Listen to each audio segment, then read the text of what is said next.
Hello, friends, and welcome back to my show, The Angry Healer. It is me, The Angry Healer. And tonight, I wanted to review an old video I did. And, you see those, what are they called? Not like clapbacks.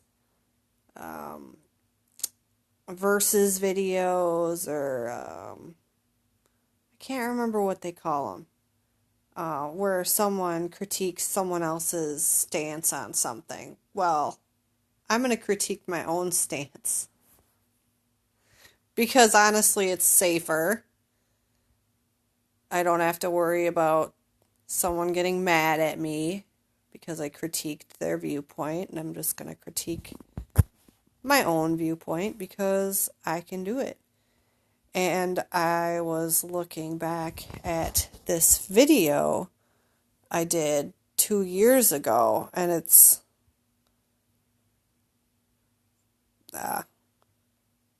very interesting. It's a little simple. It's got some high hopes in it, and new information has come to light since then. Now, when I did this video, I was in a brief period of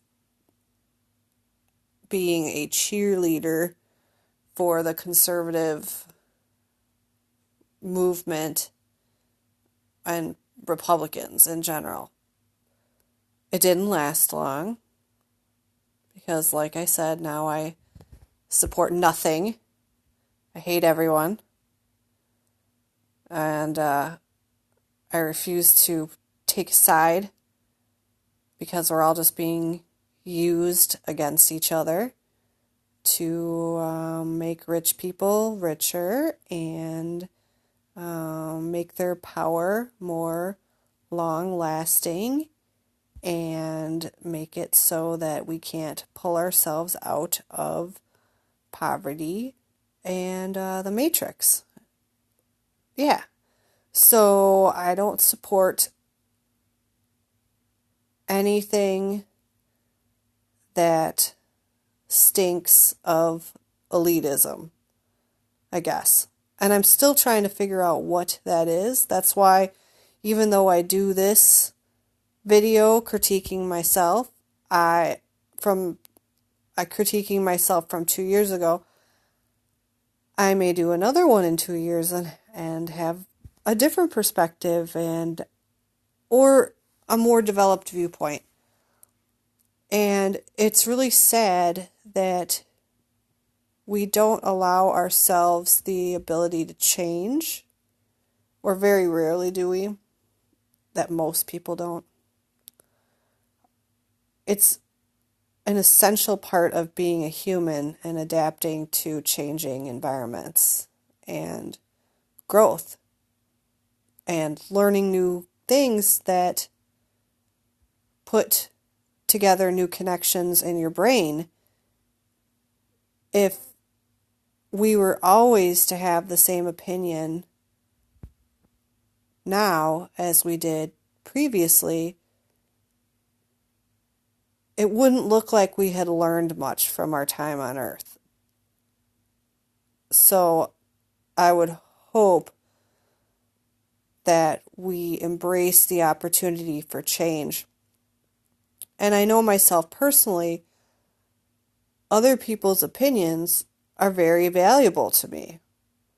It's hard for me to listen to those opinions when they are trying to force me to believe something, but I like to listen and read a lot of people's takes on all kinds of things because I'm still developing what I know to be true. I mean, I know what I know from my own experience. But sometimes there are other experiences that people have that are compelling and convince me to do more research or to be more empathetic. And I think that's how I got to my current stance of not supporting any political party or any agenda, was realizing that all political parties and all agendas inherently valued the group over the individual. And that, to me, is essentially un-American. And it also goes against my basic principle that I am following in my life, which is developing and maintaining individual sovereignty. It's so essential to me to maintain and further develop my individual sovereignty that I will fight for it. I will be alone without companionship if I need to. I will drop out of normal life and live a life that others may see as subversive or unwilling to follow social norms. There are things I won't do to maintain individual sovereignty, and they include harming others. So whatever path I have to be on, it has to be one where I'm not hurting people or hurting myself. And I guess it also has to value family. And I have a very small family because of my situation. I have my husband and my daughter and a few very, very good friends and a few very close cousins. And so my path to individual sovereignty includes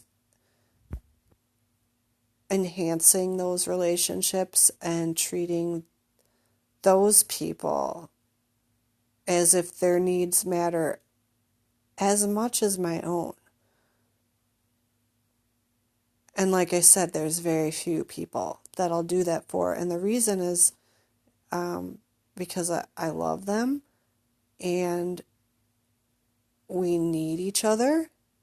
We've developed symbiotic relationships where we rely on one another for companionship, advice, even monetary help.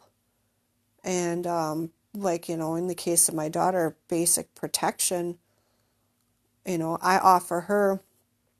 I think it's different with a parent-child. She's not required to do anything for me at all, but I am required by natural law to provide her absolute safety and protection. And in large parts, the same goes for my husband, because we are bound together. So that's a tangent. Anyway, I was reviewing this old video and I realized it's old. It needs to be updated. So let me play you a little bit of it and we'll stop and talk about it. Hey, guess what? I'm in my car. I'm hanging out. I'm in the parking lot, hanging out.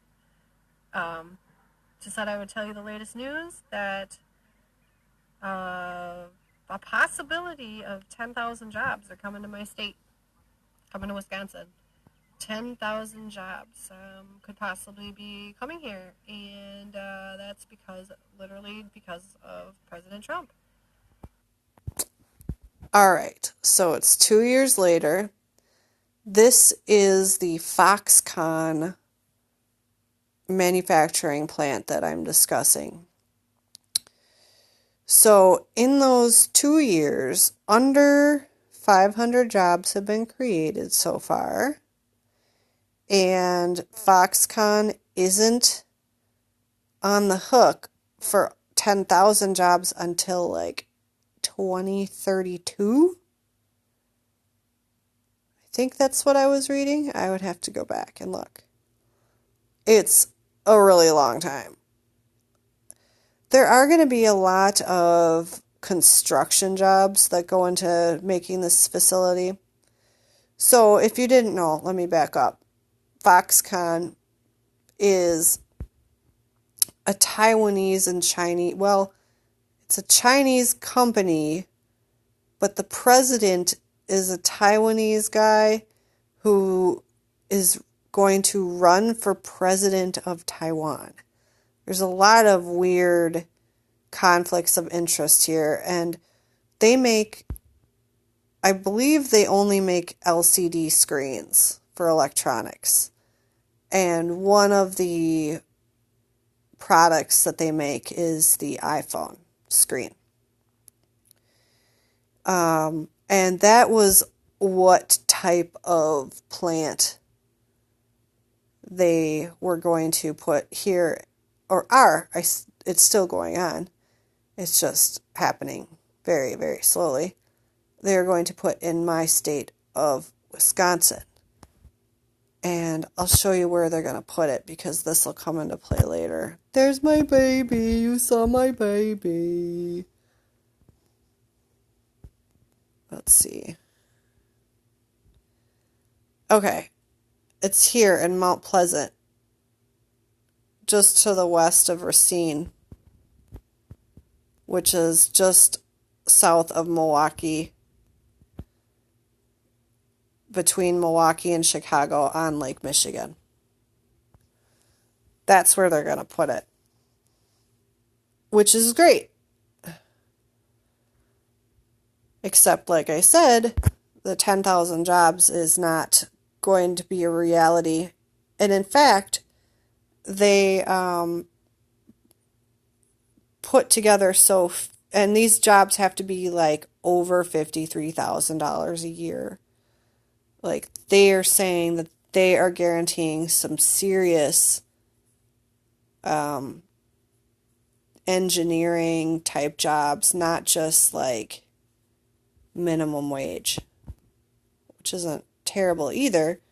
It's great to have jobs, but yeah. So they in fact put together so few jobs, under 500, in the last 2 years, that they lost $10 million worth of tax incentives to build the plant.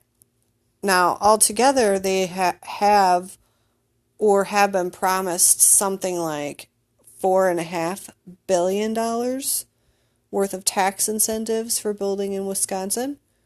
And that was a deal between Foxconn, Trump, who was using it as his pet project to show how he's going to increase manufacturing and business in the United States, and our previous governor, Scott Walker, who was very pro-business, but also had a lot of shady dealings.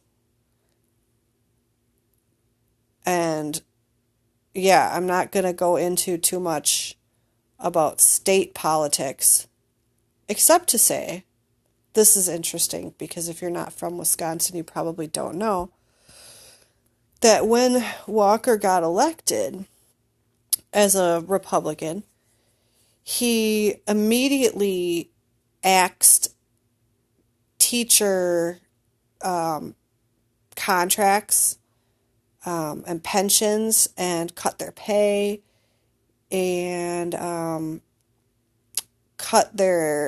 made them pay more for insurance and all this stuff. Now, the teacher union in Wisconsin is a huge deal. It's such a big deal, in fact, that the next governor of Wisconsin that was elected recently is actually a former president of the teachers union. Let me check. Hold on a second here.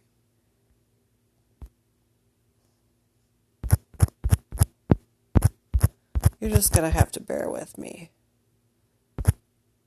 Oh, state superintendent. See, it comes right up. By the way, if you're not using DuckDuckGo for browsing, you should do that. It's actually really shocking to see how different the results are between DuckDuckGo and Google. So I would highly recommend installing DuckDuckGo and trying to get away from the Google machine as much as you possibly can.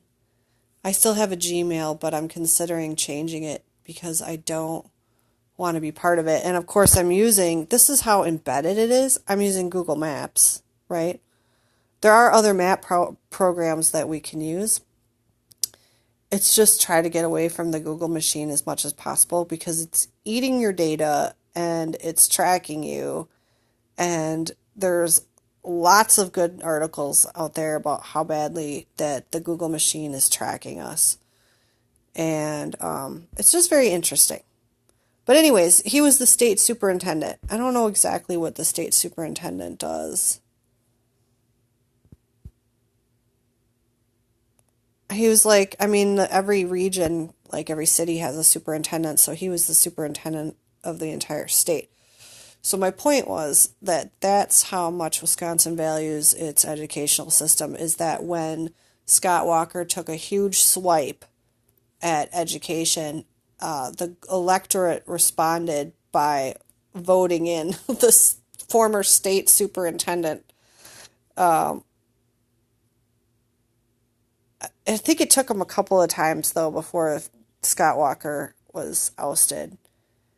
I don't even remember if he ran this time. I think he did. But anyway, my point was that in the city of Madison, the capital, as soon as Scott Walker made all those cuts, the teachers called for protests, and over 100,000 people showed up to protest at the Capitol. Over 100,000 people. The streets were filled. It was, jam-packed. It was beyond, anything that I've ever seen before. I've never seen so many people in one place in my entire life. It was just that packed. So you could see that there is a huge partisan divide in Wisconsin, right down party lines, and Scott Walker is a Republican through and through, and he is very, very pro-business. He is anti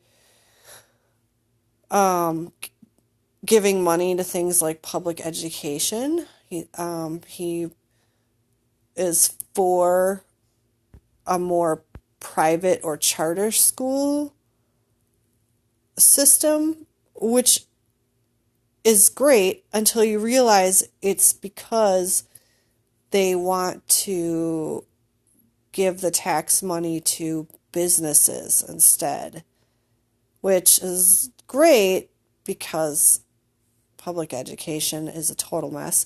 Until you realize, one of the things that happened with the charter schools was a whole bunch of money was given to this one charter school. I think it was in Milwaukee. This was like 3 or 4 years ago.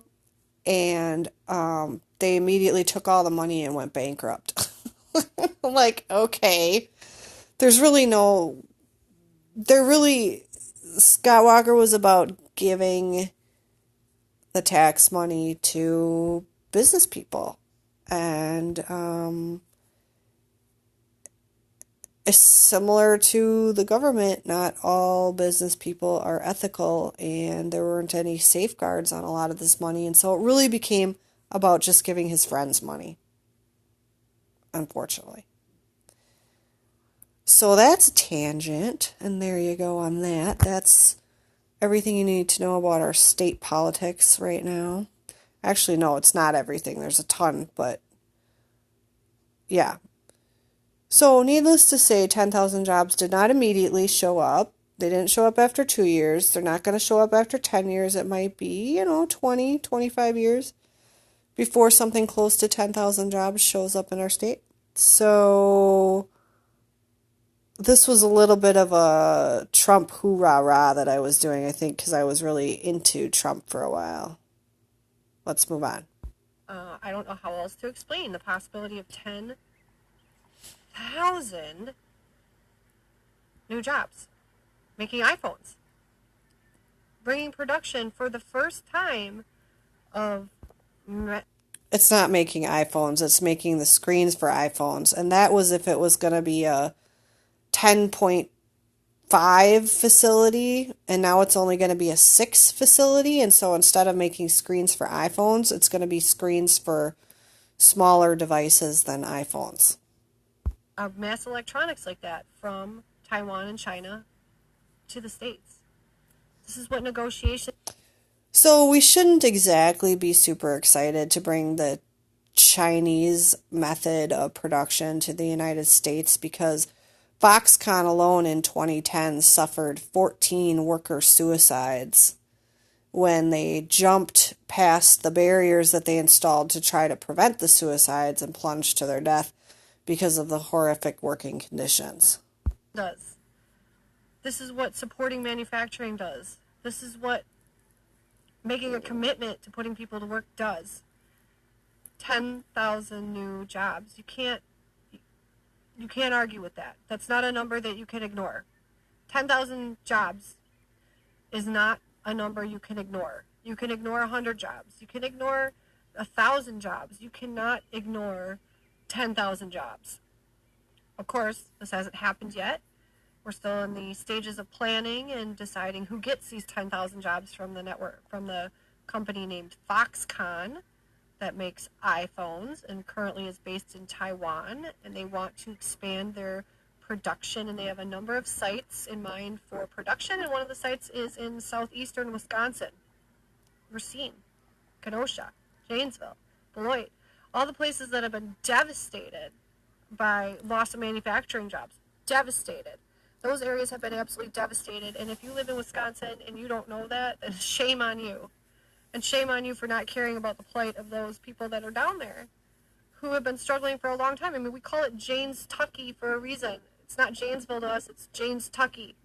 Because it exists in a different plane, it exists in a simpler time, it exists in a more blue-collar sphere than we do here in my area, which is... Okay, now that is just pure liberal nonsense actually coming out of my mouth. Elitist bullshit, really. Because I hadn't even been to Janesville or Beloit in a really long time. I don't even think in years, when I recorded this. And so I had no idea what was going on down there. And all I had heard at that point was the liberal talking points of, oh, they lost the car manufacturing that was going on there, and everybody's drinking themselves to death. And nobody can get retrained because they're all really dumb. Like, this is like what I was thinking at the time when I said this, because those are the liberal talking points that I received through the liberal media that I was following at the time. And I've since gone to Janesville and Beloit. In fact, recently, I haven't gone over to Racine in quite a while, so I don't know what's going on over there. But I'll show you where the other ones are to give you an idea of what I'm talking about here. This is Racine again, and there's Milwaukee, and there's Janesville, and Beloit's right below it. So that gives you an idea of where those are. And all of these are very heavy manufacturing, or were, like I was saying. But since the loss of the plants and everything, life has moved on and everybody's okay. I mean, I went to Beloit the other day, and they have a nice college there. They have an excellent park. They have a huge park. They have a ton of affordable housing. Now, Beloit is rated as the number one worst city in Wisconsin to live in, but it doesn't really even seem worthy of that designation. It seems like that's based on crime rates and unemployment, which are still slightly elevated, but also, like I said, has a ton of affordable housing and a lot of amenities. So it's not like people are sitting there living in poverty. And in fact, what was interesting about Beloit wasn't what I would consider white in race, blue collar workers living in poverty. What was interesting about Beloit was that the downtown had a lot of apartment housing that seemed to be populated by an African American race more so than that were, or at least that's where they were located. We were all over the city and I didn't see African Americans other than in the middle of the city in the apartments area. And so it's hard to say that the white workers have been so downtrodden there, like with the manufacturing and everything. It just seems more like it's just turning into like any urban center where there's pockets of race kind of segregated in parts of the city. And in fact, almost like Milwaukee, because over here in Milwaukee, that is the number one city in the entire United States as far as racial segregation, straight up segregation, where one area section of a street is entirely white and another one is entirely black, and there's no mixing, and it's straight up, it's like night and day. And yeah, so that's kind of a tangent too. But anyways, that was just a bunch of liberal nonsense that I was spewing that had nothing to do with reality. Let's move on. Not blue collar at all. I am the last remnant of blue collar in this area, and I'm only blue collar because I'm not blue collar. I am white collar. I am entitled liberal elitist who realized the privilege that I held. I have some things that make me not entirely like other white liberal elitists, like my past history and my I'll just call it my past history makes and just the kind of person I am is different than a lot of them, but that doesn't mean that I'm not. because I refuse to steal and I refuse to lie. So I demoted myself to blue collarism, but at least I'm happy. But yeah, so it hasn't happened yet, but there's a very good possibility that 10,000 jobs will be coming to Wisconsin, and that is due to Trump.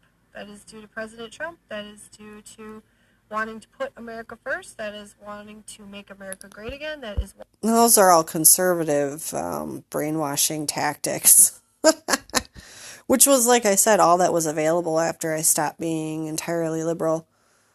So you can't blame me. You can't really blame me. I was doing the best I could with what I had. I mean, those were the two options I had available. I had option number one was a liberal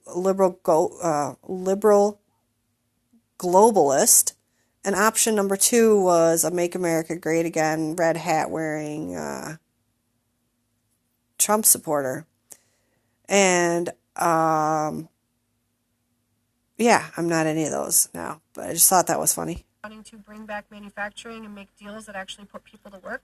The deals that the Okay, so I was also delusional that any politician is doing anything for the American public, and while it looks more that way with Trump because he at least is a populist and he is doing the will of the people, it is a lot of what he does is to get votes and to make deals. To get votes so that he can make more deals. Because what's he really obsessed with? He is a business person who literally wrote a book called The Art of the Deal. Or, I mean, somebody else wrote it and then he put his name on it, called The Art of the Deal. And that's what he's, in my opinion, that's what he's interested in, is making deals. And how's he going to make deals? In the same way Scott Walker made deals. He's going to take money away from the federal government and give it to his friends. And I'm I'm not saying anything bad about that because, like I said, the federal government has a whole crap load of problems where I won't even talk about that now. But just giving it over to your friends and making business deals is great for your friends, but it still doesn't necessarily help the worker. As you can see, we didn't create 10,000 jobs right off the bat. We also created a whole slew of environmental problems that are about to crop up because of this, because of these deals with his friends, you know? It's about providing them more money and prestige and power. And yeah, we'll go into the environmental issues in a minute. We're not going to do it right now. Liberals are delighting in don't put anybody to work. The deals that the liberals delight in make more bombs to bomb brown-skinned people. Of course, Trump did that too by selling a bunch of arms to the Saudis. I'm not saying that he is a saint. He's not, because selling... You can see I sort of had started to get it at that point, that he was just making deals to make his friends rich too. Yeah. I can't even remember how many billions. Was it 30 billion of worth of arms to the Saudis, or was it more than that just happened? And that's not good. And I in no way like that. I am definitely not in favor of bombs. I'm in favor of manufacturing. I am in favor of making iPhones. I am in favor of, just doing the basic kind of stuff. Like, we don't need to be building bombs and everything, but this is really important.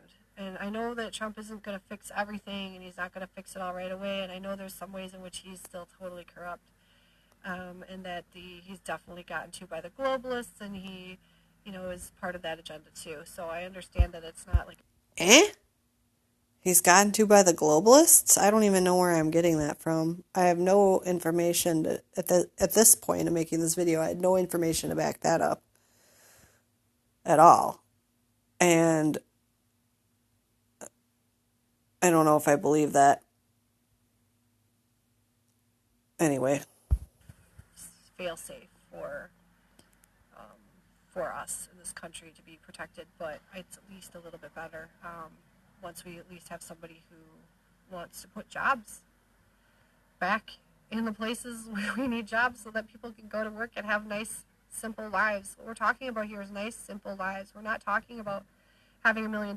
We're not talking about every single person needs to be a doctor or a lawyer. That's what liberals think. Liberals think that every single person needs to be a doctor or a lawyer in order for their life to have worth. They need to make the most money. You can make... Or be on welfare. I still don't like liberals. The reason that I would disagree with my entire point on this is because I don't agree with the concept of even having a job. And I believe now that most of the jobs that are around and have been created are there to keep us enslaved, to keep us working toward something that takes us away from our family. It takes us away from our basic needs for survival and companionship. It, in some ways, is meant, jobs, especially 9-to-5 jobs, in my opinion now, are meant to keep us so busy that we never have time to self-actualize, to develop spiritually, and we miss the entire point of life. And we put ourselves into this situation, in a lot of cases willingly, because we're promised at the end, at 60 years old, a nice retirement where our 401k will keep us not just afloat, but will provide us everything that we need to go on vacations and maybe go golfing and maybe spend a little time with grandchildren, maybe if we get around to it.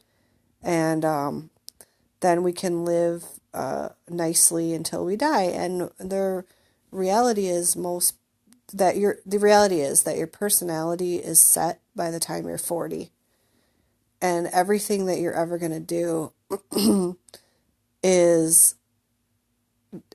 it's pretty much determined. And at some point I'll do a video on that and show you why I believe that. I believe it's very, very difficult to change the course of your life and change your outlook after you're 40. It's sort of the make or break point. It's like, if you don't know how to relax and how to take it easy, you're not going to just magically figure it out at 65.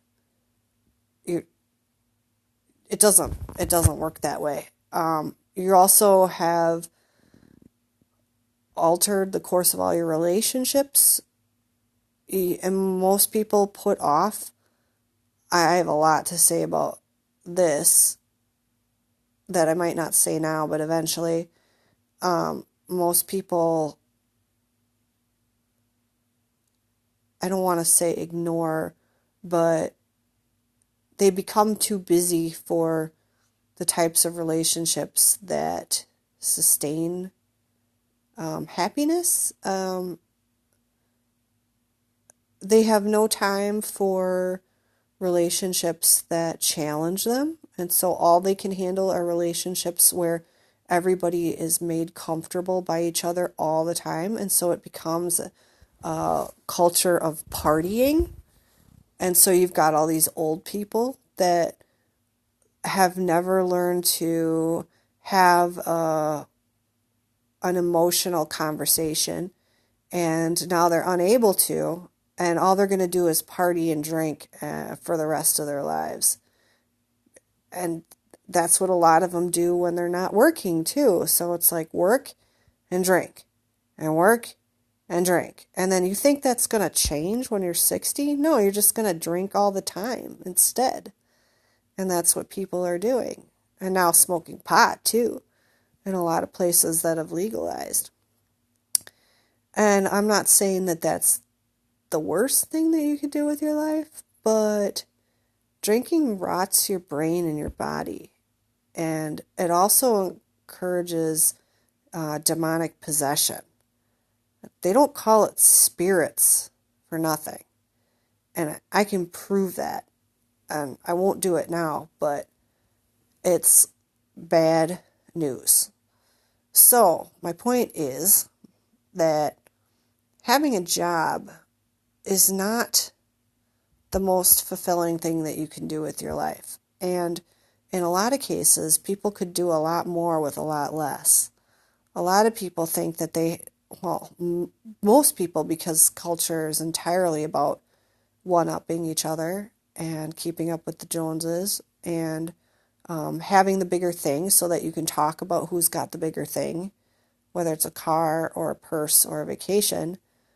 I'm glad that people value their experiences with each other, but a lot of what goes on is simply just comparison, shopaholicism, and then drinking. So a job does not help you in any way with your own spirituality, with providing comfort and support for your family. It may provide that monetary support, but like I was saying, we could all do a lot more with a lot less. And I'm proof of that. I have learned how to do that. I got myself out of debt.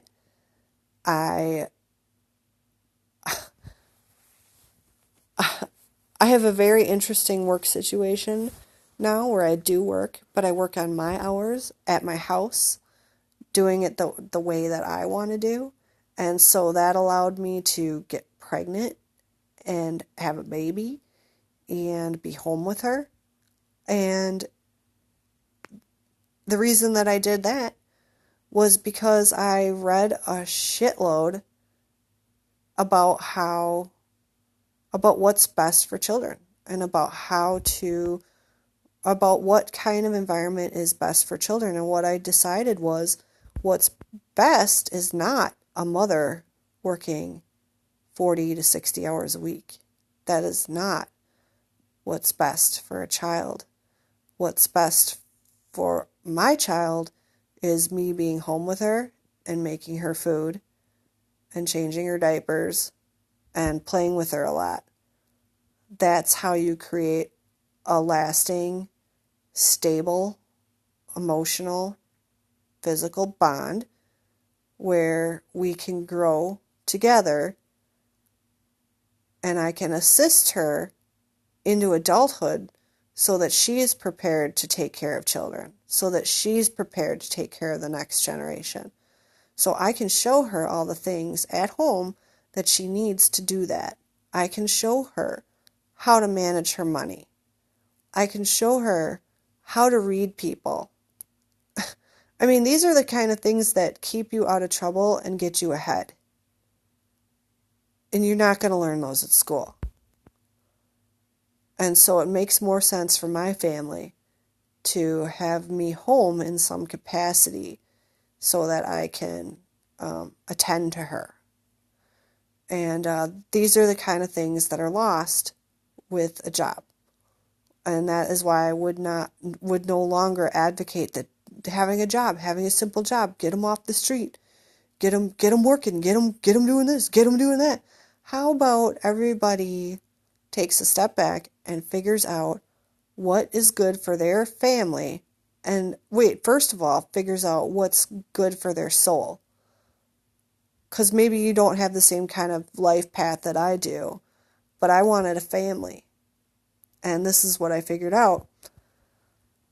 But how about everybody just takes a step back and figures out what's good for their soul, and then what's good for their family, and then tries to find an appropriate situation that supports those goals of enhancing our own lives, enhancing the quality of our family's lives. And a job doesn't necessarily do that. And I know everybody complains about, well, then how am I going to get money to pay for anything? And it's like, you know what? You figure it out. And there's a lot of different things to do. There's a lot of different ways to provide. And there's a lot of different ways to downsize. Downsize, downsize, downsize. What is the least amount that I need to get by? And then figure out how to get that. And then build up from there. So that's why I wouldn't believe that anymore. Let's continue. A little bit of money in America and still be fine. And I'm absolutely proof of that. I'm in a Jeep right now. I don't know why I thought a Jeep meant that I could live on a little bit of money. I think it's because it's a 2006, so it's a used car. I guess that's what I meant. And I was saying it there, and I guess I would still believe that I'm living proof that you can make it on a smaller amount of money and that other people can do the same. I love my Jeep. And my Jeep is on loan right now, but it's about to be paid for through getting a home loan that's going to bundle this in there, and then boom, that's going to be paid, and I have a Jeep, and I still have a home loan, but at least I have a home, and I have a place that I can call my own, and I have a spot of land where nobody can tell me what to do, and I'm going to be able to do the things that I want to do, because this is America, and if you own property, you can do what you want on your land. You can do what you want. I still agree with that. I think it's a good idea to own a little something that you can do what you want on. In your car, as long as you're not hurting anybody. And this is something that liberals do not understand. They do not want people to own property because they believe it's classist and elitist to own property, and it's actually exactly the opposite, which is really funny. They believe that only rich people own land, but it's actually, in America, it's actually the opposite, where you can be not have very much money at all and still be able to afford a little bit of land in a nice little place if you're willing to change.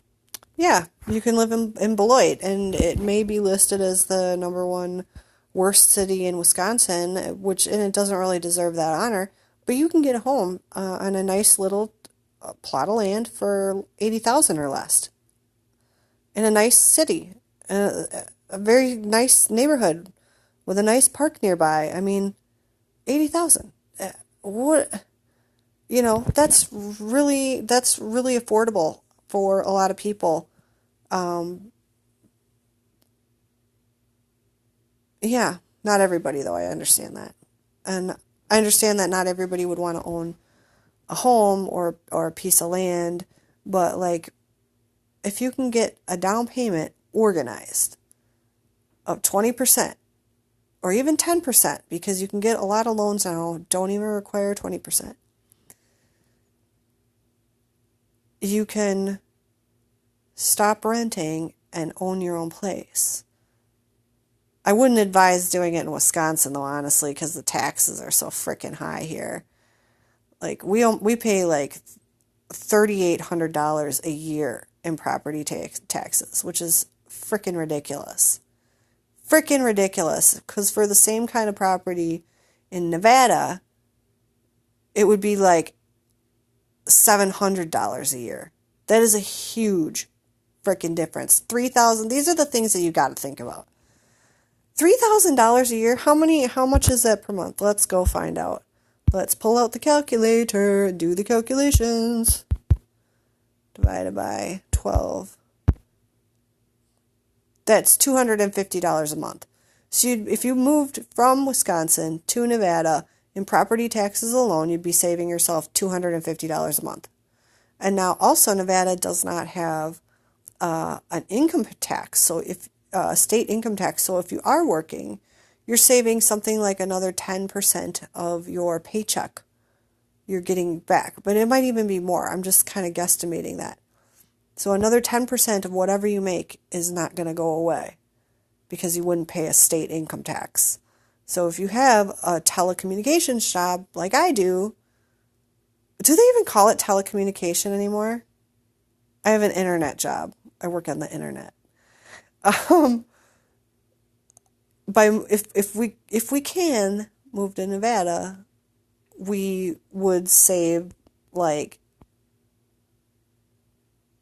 at least $250 a month.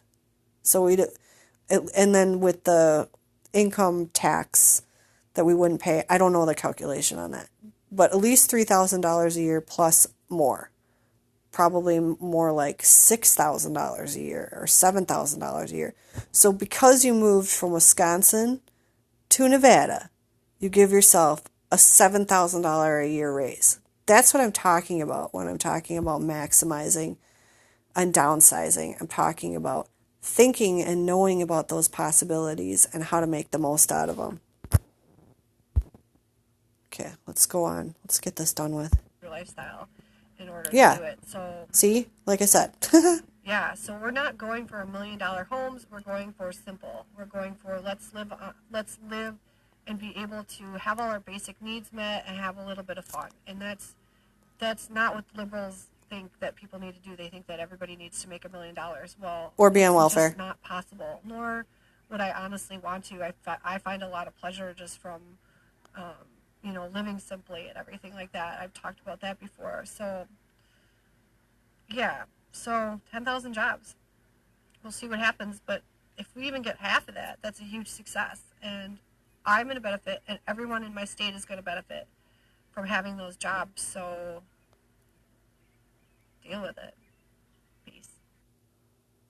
Okay, so there's one part that we've got to talk about that we didn't get to yet, and that is the environmental side. And because if you watched my last video, that there are a few issues that I do follow, and I have my reasons for them. And one of them is pollution. And one of the reasons that I follow pollution, as far as what's going on with pollution, I don't follow climate change. And even saying those words, this video could get taken down, which is ridiculous. But I do follow pollution because that's real. Air pollution is the number one cause of death in the world. It's because of China, who, guess what, is where Foxconn originated. And yeah, so let's go see about pollution. Pollution. Let's get rid of that dork. Okay. Chinese apple suppliers face toxic heavy metal water pollution charges. I like this site, The Register, Biting the Hand That Feeds IT. I've always found good articles in here. And this is from 2013. Foxconn denies allegations. Apple reiterates zero tolerance stance. So, like I said, Foxconn makes screens for iPhones and other devices. So let me read this. Chinese environmental regulators have launched an investigation into two Apple suppliers, one being the giant iDevice assembler Foxconn, in response to allegations that the company's factories are using nearby rivers as dumping grounds for huge amounts of toxic heavy metals. Heavy metals are horrible.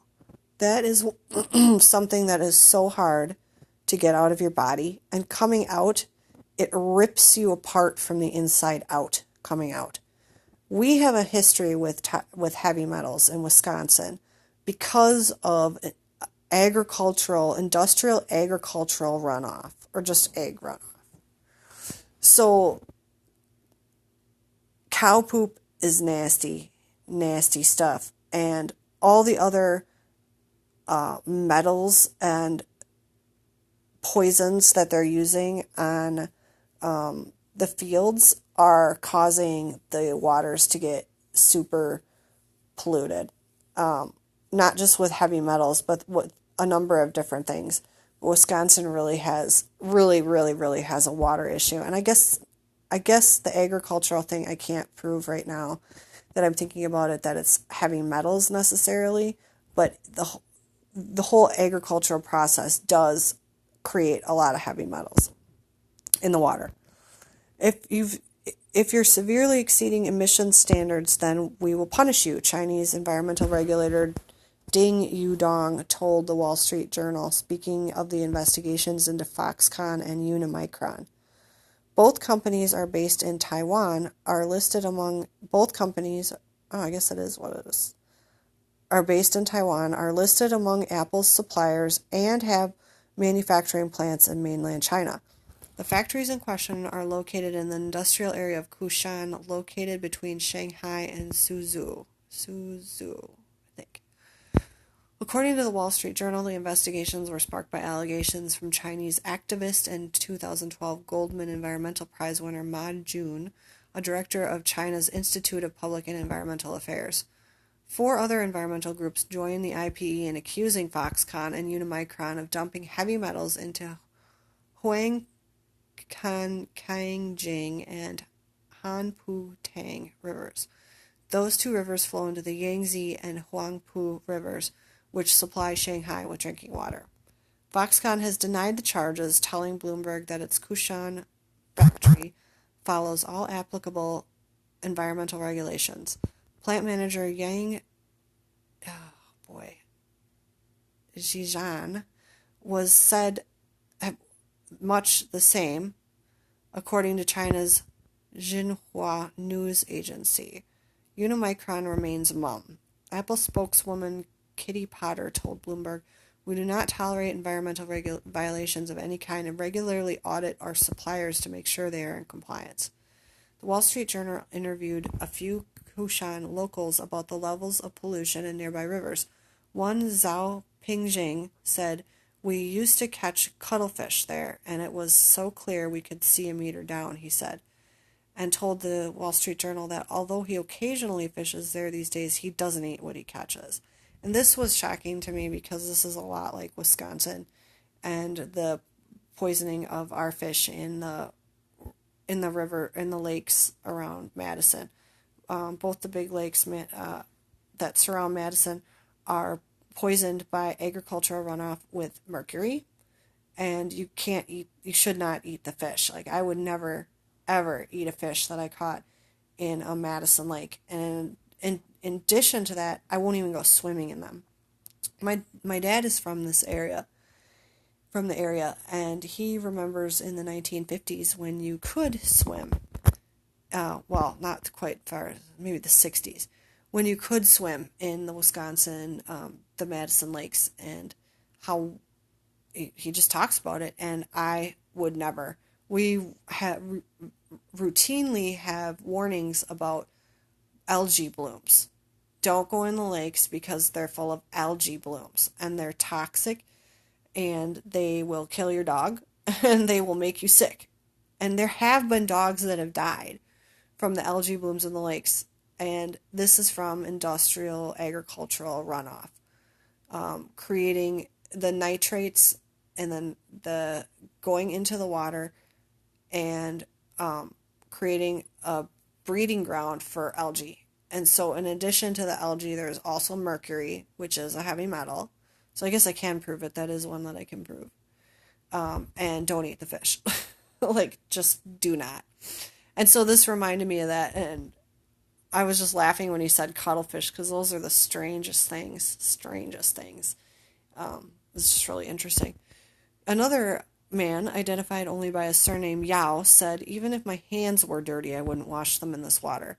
That, however, is second in line in China's environmental cleanup plans. Oh, interesting, because it's about airborne. Late last month, the Middle Kingdom announced it would spend $277 billion on an effort it's calling the Airborne Pollution Prevention and Control Action Plan. In response, no doubt, to such events as the choking airpocalypse that blanketed the Beijing area this January. And weren't the Beijing Olympics in 2008? And the smog was so bad that the Olympic Committee actually threatened to call off the Olympics because of the effect that it could have on the athletes. And China was tasked with cleaning up the air, and if they didn't get it cleaned up, they would yank it. And so they ended up cleaning up the air, temporarily. But like I said, air pollution is the number one cause of death in the world. I'm not joking. Water pollution, however, is on the Chinese government's list for cleanup efforts over the next 5 years, according to China Daily. Perhaps after that program begins, the regulations that Foxconn, Unimicron, and others will face will be more stringent. Zhao will be able to eat his fish, Yao will be able to wash his hands, and Potter will no longer have to issue canned "we do not tolerate environmental violations" statements. So you can see, this is from 2013, that Foxconn doesn't care. They are going to do whatever they want to do in whatever country there is. They're going to push the limits. They're going to make deals. They're going to coerce the governments of these other places. And let's see if I can find. So here's what they're going to do in Wisconsin. Oh no, this isn't the article I want. Hold on. I'm not always going to have them pulled up.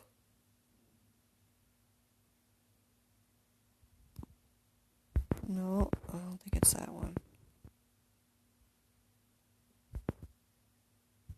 Here, okay. Okay. So they're going to push the envelope anywhere they go and force lawmakers to give them what they want, and they're going to get tax breaks at the same time. And so one thing that they're planning on doing here is, did you see where the plant was located? You see where that is? It's right on Lake Michigan. So one thing that they need to do to run the plant is to siphon off 7 billion, was it billion or million, gallons of water every day. I think it's billion.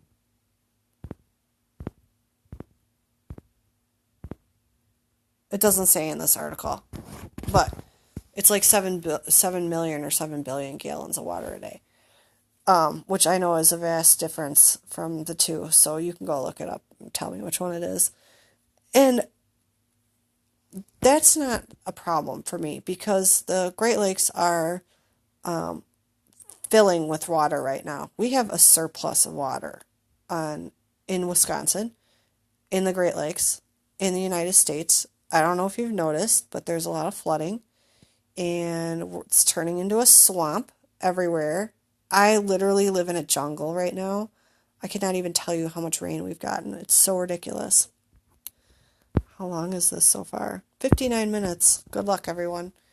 Um, I'm not really worried about the amount of water that's being siphoned off. Some people were like, oh my God, they're going to drain the Great Lakes. And it's like, that is not going to happen. There's plenty of water. But what they're going to do with that water is they're going to use it and then probably not clean it up as much as they should and then discharge it. And this is what they're talking about here. So they're going to dirty the water and then they're going to discharge it into wetlands surrounding the campus, as they're calling it. And if they do the same thing that they did in China, they're going to dump heavy metals right into the ground. So here's the deal, that they loosened the environmental regulations for Foxconn so that they would come here. And so here they are. Let Foxconn discharge dredged materials or fill wetlands without a permit. The provision would apply not only to wetlands Foxconn fills when it's constructing its complex, but also to wetlands it fills once its new facility is fully operational. Exempt the company from another state law that requires businesses to create new wetlands when they get permits to fill existing ones. So exempt state laws. Go ahead and discharge without a permit. Change the course of a stream. Build on a lake without a permit. We don't have to do this we have to do these things as individuals. We have to have a permit for everything. And these guys aren't going to need a permit for those same things that an individual would need a permit for.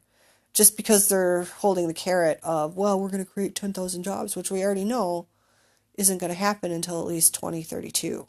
And in 2 years, they've only created less than 500.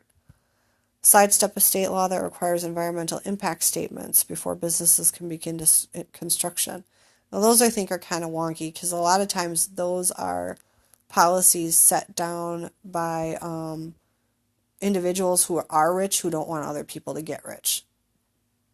So I don't have a problem with all these necessarily. Let public utility projects begin for the Foxconn complex without approval by the Public Service Commission. So it's just like jump this law, evade this law, don't have to do this. Nobody's going to watch you on that. It's like, it's not anything close to China, but they would love it if it were closer because then they could make more money. And it's like, well, if we do it now, what are we going to have to do next time to get businesses to come here? We're going to have to do all that plus this and this and this. But those are my concerns with regard to the pollution. And the article that I read you before was the one that's the big one for me. It's clear to me that this company is going to be producing, siphoning off water from Lake Michigan, making the water dirty with heavy metals, and then dumping that water into the wetlands surrounding the complex. And that water isn't just going to stay there. It's going to soak into the aquifer. It's going to it does get into our drinking water, and then it makes us all sick. And like I said, detoxing from heavy metals is extremely difficult and time consuming, and it's a total waste of our lives when we don't have to be doing it. So I think that's it. Basically, I finally got to the point of this way at the very end, and if you all stayed and listened, you are troopers. And I still don't know how to end these things, so I'll just say thank you for listening, and we'll talk to you next time.